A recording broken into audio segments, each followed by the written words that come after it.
Hi guys, it's me again. Now this is an addendum to the video that covers the assembly of the Falcon 9 leg.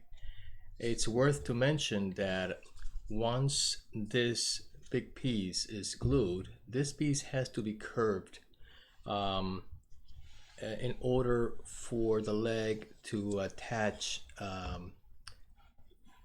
perfectly onto the rocket. Otherwise, if it's flat, you will not be able to glue it.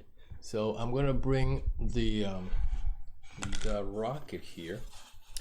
It is obviously a cylinder, so this leg,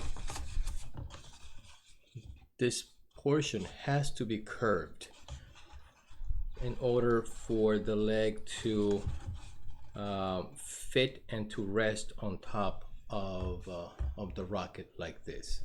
Now, let's say that your model, you were not aware of that, and this piece is totally flat.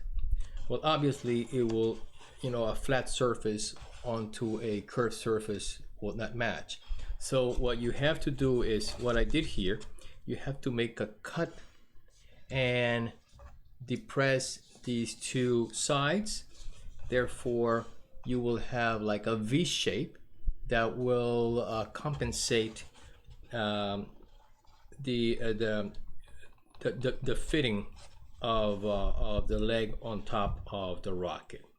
All right, I think that will help you to troubleshoot this issue if you did not curve this piece. All right, thank you.